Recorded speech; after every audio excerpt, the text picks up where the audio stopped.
And with that said, I'm happy and excited to announce our keynote speaker, Director General Dr. Michel Heijdra. He's been a champion of CCS for a good long while here and a climate policy leader more broadly, both in the Netherlands and more broadly across Europe.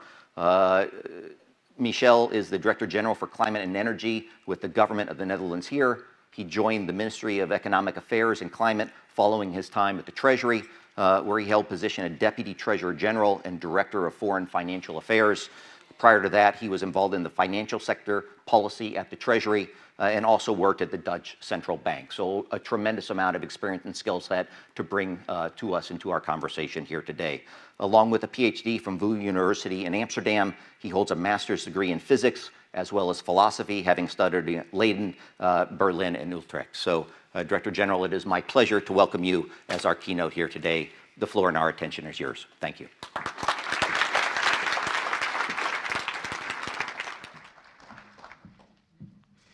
Good morning, everybody. It's fantastic to be here, and thank you, Jared. Thank you to the Global CCS Institute for being here. And as you can see from this room, extra chairs were added. This is the year of CCS, and I'd like to welcome you all here in Rotterdam, where we have some exciting project developments going on. A special warm welcome also to all the international guests that have traveled here to also see the developments here in Europe. What I would like to do today with you is share some experiences from the Dutch perspective. As you know, the current situation took to get where we are now has I think a 2-decade lead time before we actually are now at the real project development stage. And it's good to take some time to step back and to see what we learned from history. One of my childhood favorites, Carl Sagan, a real hero, said we need to understand the past to understand not the future, but the present. But even then, we can also learn something what will be the next developments in the coming years. So as I am from the government, I'll focus specifically also on the political situation that is needed, the kind of mandate from society that is needed to develop CCS.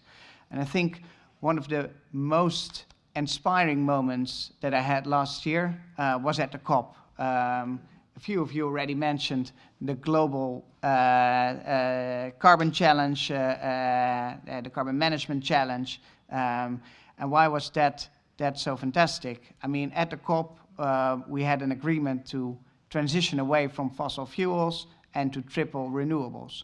And what you then have is all sorts of different sessions where there is a solar pledge, there's a pledge for nuclear, there's a pledge for wind energy.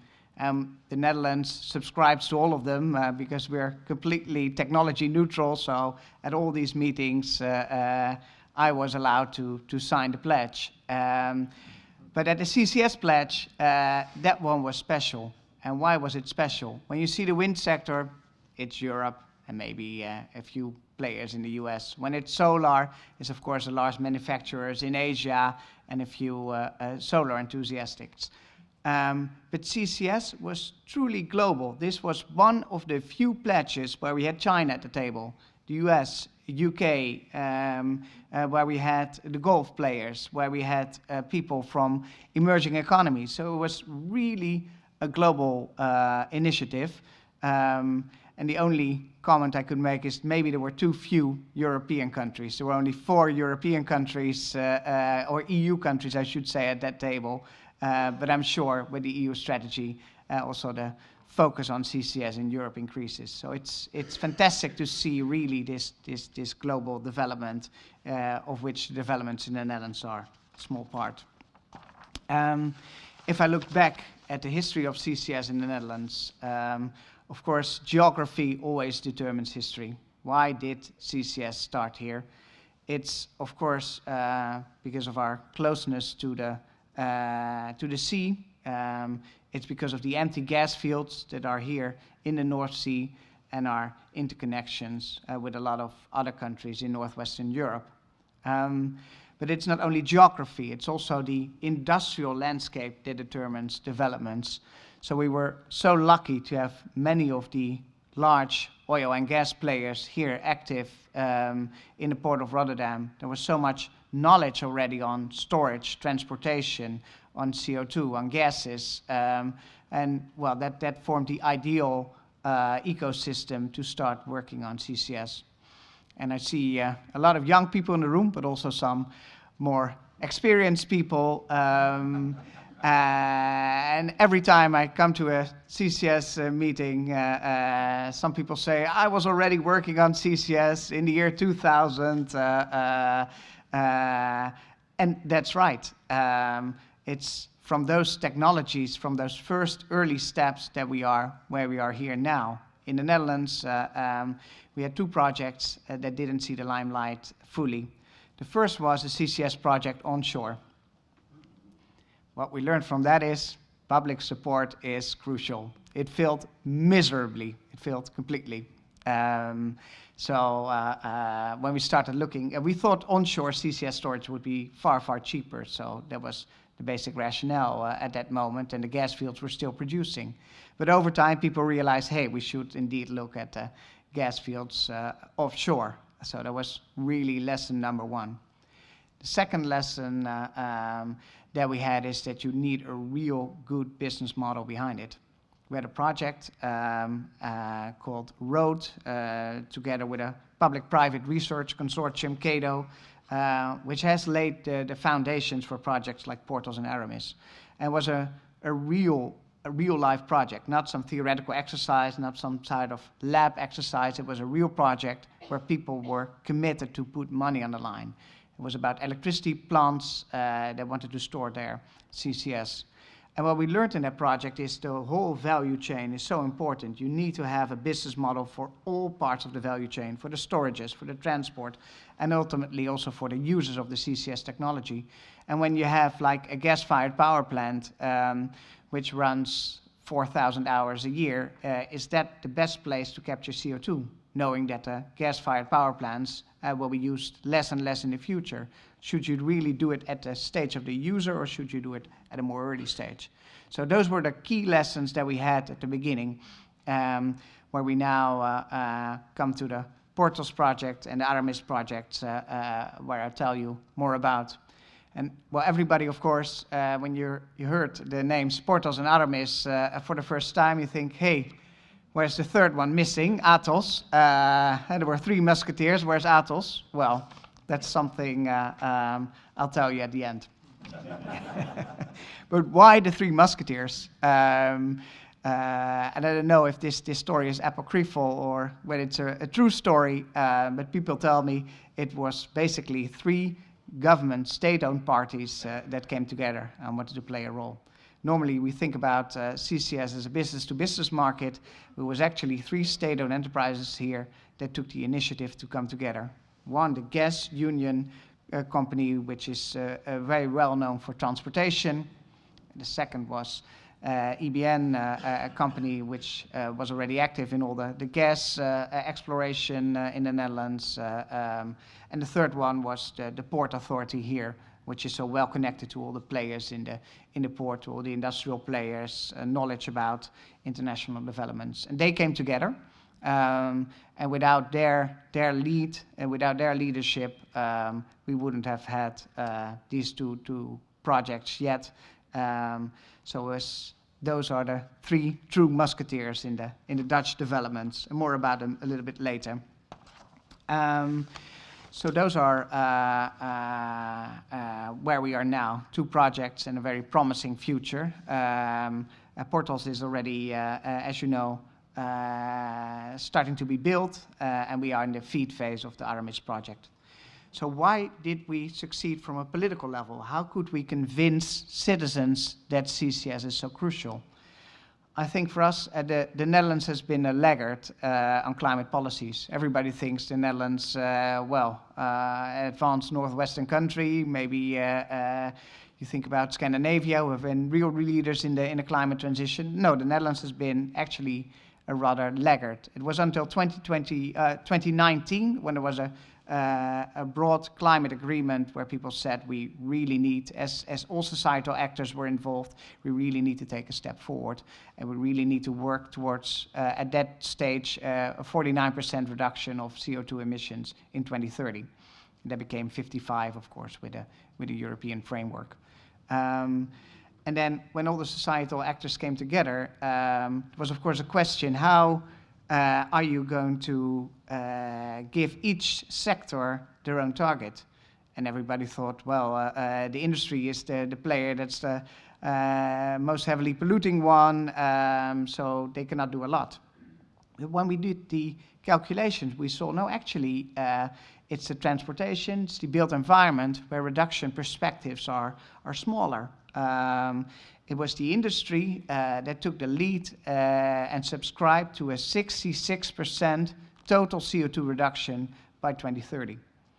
So it was actually the industry. Many people think, well, this is the sector that pollutes most or doesn't want to change. No, it was the industry together with the electricity sector that took the lead and said, no, we will do the heavy lifting of the early CO2 pathway. But we need something for that. We want to do 50% of that 66% reduction through CCS. So here was the broad societal agreement. Yes, the industry, the sector, was willing to step up its efforts to do more on average than the other sectors, both relative and in absolute terms. But CCS was a crucial element in there. And that formed like the cornerstone of a CCS policy. But immediately also to have the NGOs and all the other players on board, it was important to say that CCS does not come at the cost of alternative clean energies. And I'll show you in the design of the policies how we ensured that CCS plays this crucial role, but not at the cost of other alternative technologies. And we do that with 5 tools. I'll briefly touch on each of them because I think they are essential for the whole value chain. The first is, of course, market regulation and a legal framework. So I mentioned the 3 musketeers, so state-owned enterprises. So you think, wow, this is a heavily regulated market. The state is everywhere in the value chain. But it's not the approach we took. We actually took a business-to-business approach of regulation in the CCS market, because we believe the players are professional players in this market. They know how to make deals with each other. They know how to do this well. They have the knowledge and the skills to do so efficiently. And by having a true market design, a business-to-business market as the end model in place, we ensure that there is continuity in the future. So we have to set in place the enabling subsidies and regulations that ultimately this is a mature business-to-business market, like the oil market or like many other mature markets. So the legal framework in our case is that also the state-owned enterprises act as market players. They have the trust and the confidence of the government to step in, but they act also as market players in this market. So that is crucial. And then, of course, there are also some of the legal documents that you need to sign, the famous London Protocol, the Article 6, to make cross-border CO2 transport available. We had the CCS directive, the ETS directive. I won't bore you with why all those elements are so important, but it's not just a single legal piece of legislation. You need actually a whole framework of ETS pricing, cross-border laws. Otherwise, it doesn't work. And I think what the colleague from Norway already mentioned, that we had these MOUs signed between Norway and 4 other EU partners to ensure that we have the possibility to transport CO2 across the borders. And this is special. If you look back just 5 years ago, people said, well, CO2 is waste. You cannot transport waste. If you look at the European legislation for waste, well, we have an internal market, so you think you can ship waste wherever you want. This is not the case. There's a strong focus on dealing with waste locally in the European legislations. If you look in a different field, in nuclear, well, I don't know any place where nuclear waste is done on a cross-border basis nowadays. But here for CCS, we do allow cross-border flows. So this is really crucial and important, and it also shows the political leadership that people allow this. And even if 5 years ago it was still seen as shipping waste, and every country should deal with its own waste. That's the legal framework, tool number one, essential to have in place. The second tool that we have is, of course, subsidies. Any immature market cannot get off ground without subsidies. And our subsidy scheme, I'm rather proud of, is called the SDE subsidy. It's a subsidy scheme that is basically, it's been around for 20 years. We've used it to scale up the sun, solar energy, to scale up wind energy, and basically it's a contract for difference model. Many countries have that nowadays. We explored it in 2008, but it's a common model. But it's not just a CFD. It's a CFD with a competitive element. So in many countries you have like a solar CFD, a wind CFD, etc. No, what we do is we hold competitive auctions at the beginning of each year, and we have 70 different technologies that are all allowed to compete for the amount of CO2 reduction. So if per euro you're the most effective technology that reduces CO2, you win the auction. Whether you're a biogas producer, an e-boiler, or whatever kind of technology, we have a list of pre-qualified technologies, including iron power, aqua thermal energy, etc., geothermal, all sources. If you're the most successful one, you win the auction. So by that, we always ensure that if CCS is not cost effective, other technologies will win. So that is to ensure that CCS is not encumbering on other technologies that will lead to sustainable energy technologies. It's in the design of the key subsidy tool that we have. And it also works because within the CO2 reduction tool, we also allow this carbon contract for difference. Basically, for a CO2, for a CCS project, you get back a correction for the CO2 price that you have to pay. So if the CO2 price is high, you don't get any money on your contract. But if the CO2 price lowers again, of course, you get a subsidy. So there is certainty in a subsidy that you can create a business case. And it's a minimum amount of subsidy that we give. It's just like a regular CFD, but then a CFD for carbon. And the CFD for carbon competes with all the other technologies to ensure that there is level playing field between CCS and other technologies. And sometimes there are a few expensive technologies, so we do include a few hedges and fences within the scheme nowadays. But at its core, it's still this kind of true competitive tender. And a lot of CCS projects won in the first rounds of the SDE subsidy in recent years, simply because it's such a cost-effective technology. So that was the second key tool that we developed for scaling up the CCS market. The third one is licenses. I cannot come to any meeting on renewable energy, CCS or elsewhere, or everybody says, oh dear, how am I going to deal with the licenses? Sometimes you have the municipalities, the provinces, the states that are involved. There are all sorts of environmental licenses that you sometimes need. What we do is, here at my department, we do the coordination of any large CCS project. It's called a project procedure, and by that, we have a team that coordinates all the licenses, so we can speed that process up. And ultimately, for portals, as some of you may remember, there was a nitrogen issue, that there was not enough nitrogen space available, and basically because we were so involved in the procedure, knew all the details, the government was willing to step in and guarantee part of the project, knowing that the nitrogen issue would be solved. That would not normally happen in a project where the government is not so strongly involved in the licenses. So that was the third element, a very strong role of the government in the licensing.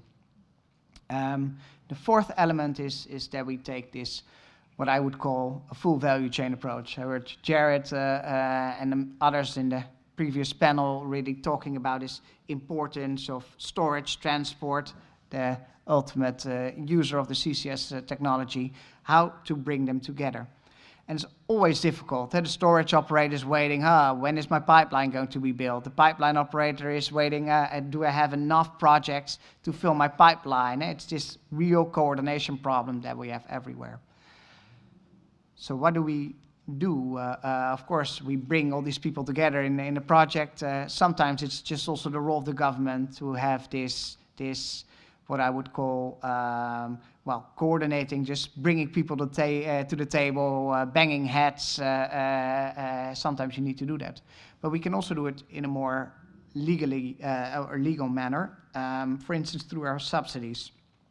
So what we do when we provide the subsidy on a CCS project, we also ask for a bank guarantee. So if your project does not continue, you have to pay and your bank guarantee comes due. You can say, well, there's an additional hurdle to ask for a subsidy, and yes it is, but it's a hurdle that you need to have sincere people bidding for the subsidy. And when you have sincere people that you know that they will take the investment decision, the others, the storage operators and the transport operators, they are sure that they can do the investment. So it's through the structure of our subsidies, through the structure of that there is not just commitment. If you get a subsidy, we ask you to also be sincere about your investment. By having these kind of conditions, we try to have the whole value chain moving and by ensuring investment stability within the value chain. And finally, the fifth tool, we did it actually before the CCS directive was fully in place, but that is of course the ultimate storage. The ultimate storage is a task that no private party can bear. Who is going to be responsible for this CO2 stored after 40, 50 years? There's no corporate that can take it on its balance sheet, or if you do, there's no bank that wants to provide financing to those kind of SPVs or else. So what we did is EBN, our operator for the gas fields at the sea, becomes the steward of the closed storage sites after 40 years. And it was a major decision, and I think absolutely necessary to get this market going. So with those 5 tools, and all 5 were needed, we had Porthos, the first musketeer, with its final investment decision in October 2023. As you know, it will capture CO2 from the industry and transport at a hub in Rotterdam, and it then will be stored under depleted gas fields under the North Sea. All the 3 musketeers are involved, the Port of Rotterdam, the Gas Union, and EBN. And the EU recognized this as a project of common interest. So it's now the first CCS project in the EU to enter the building phase. And I think, I already heard Jared is going to pay a visit tomorrow, but I hope many of you are also going to pay a visit tomorrow and in one of these days through either a ship through the port where you can see it or to the site location itself. It's really fascinating to see. And what's so fascinating to see is also that there is not that much to see. So I'm not spoiling your adventure tomorrow, Jared. But what is so fantastic is that the impact on the environment, there are so many technologies have a large impact. This technology, of course, it's pipelines. There's not a large impact, and that is fantastic that we have this abatement technology within this very densely populated country that you're today. Doesn't have this enormous impact. Then Aramis. Aramis is a supersized CCS project because there's room for 22 megatons a year. And it's supersized because in the first stage it will have 7.5 megaton per annum from the first day with 3 separate storages connected to it. And we hope to have by 2030 12 megaton a year available through Aramis.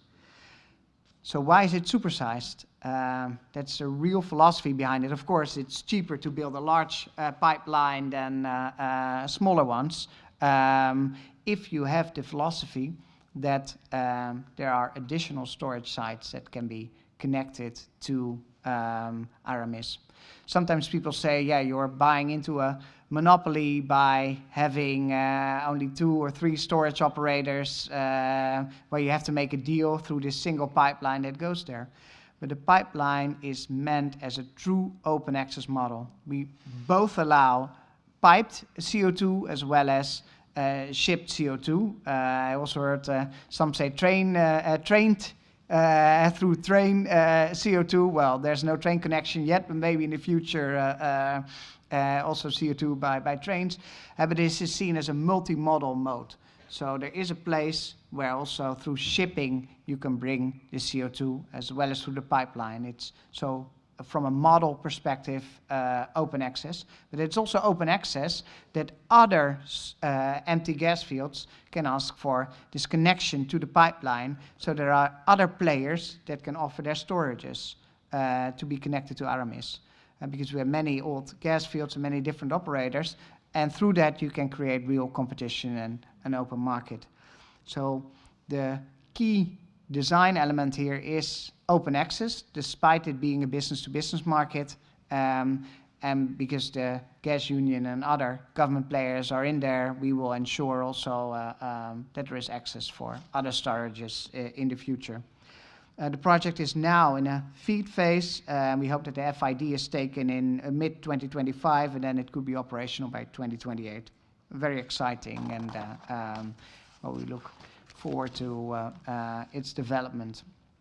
So finally, I already mentioned that we have now this cross-border agreements to not make it a Dutch market, but ultimately this is of course a Northwestern European market, and only through that we can have a fully mature market. The Netherlands is too small just for that.